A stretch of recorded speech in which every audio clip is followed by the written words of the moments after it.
Allons voir les ancêtres de tous, les sauriens.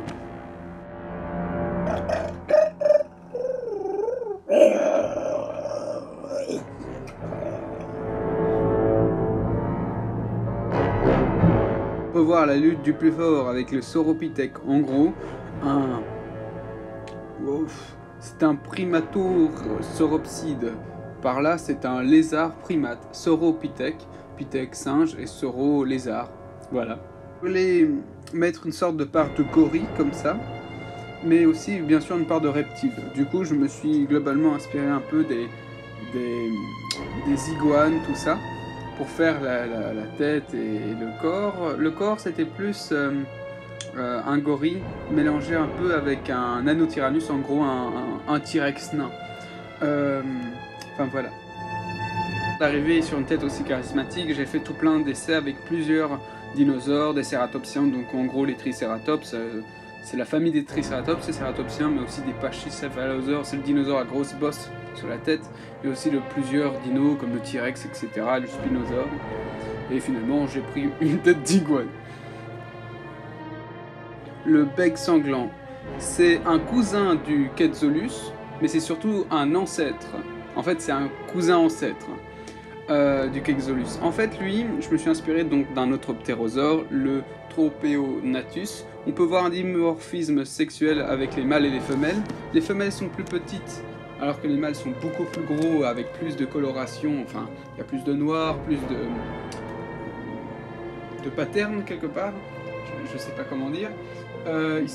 Les mâles sont vraiment tigrés par rapport aux femelles. Ce qui est assez drôle, c'est qu'en fait, j'aime beaucoup en fait les ptérosaures parce que c'est un peu comme des dragons quelque part, mais qui ont vraiment existé. Et là, en gros, ces ailes sont vraiment comme des pattes. Au bout de ces pattes, il y a un doigt pour s'appuyer. Et au début, je voulais que ce soit plus comme un ptérosaure. Du coup, sa patte se mettait un peu comme un ptérosaure. On peut voir chez la femelle justement cette posture. Et puis j'ai décidé d'aller franco qui se pose sur les doigts. Enfin voilà. Nous pouvons voir quelques fossiles de la période monstruosique. En fait, ces crânes et tout, c'est surtout une base pour faire l'ultime, l'apex prédateur, le prédateur vraiment ultime, le sourire noir. C'est un peu une parodie du T-Rex quelque part. Une grande mâchoire avec un sourire, enfin... Le T-Rex ne souriait pas, mais c'est surtout qu'il n'a pas vraiment de bras, ou des tout petits bras au niveau du bas du corps.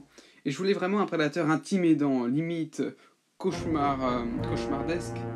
Et je suis assez content du résultat. Et pour finir tout ça, j'aimerais montrer quelques descendants de toutes ces créatures. Au fil de l'évolution, le Sauropithèque est devenu un homme-oiseau, enfin une sorte de piaf humanoïde. En référence aux dinosaures, enfin, c'est un peu compliqué, mais en gros, d'après ce que j'ai compris, c'est que les dinosaures au fil du temps ont évolué pour devenir des oiseaux.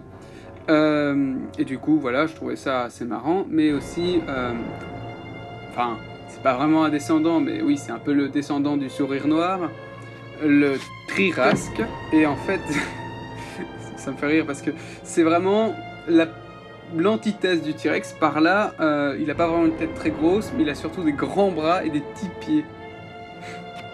D'ailleurs, le sourire noir aurait dû avoir une tête plus comme ça, mais je l'ai changé vite fait. Et Trirasque est une référence aussi au Triassique. Voilà. Et merci pour tout, merci d'avoir proposé un défi comme ça, c'est vraiment trop cool parce que je suis un grand passionné de monstres depuis mon plus jeune âge. Et je trouve ça même très intéressant ce que représente le monstre, quelque chose de différent, quelque chose qui montre, c'est ça, monstrum. Hein.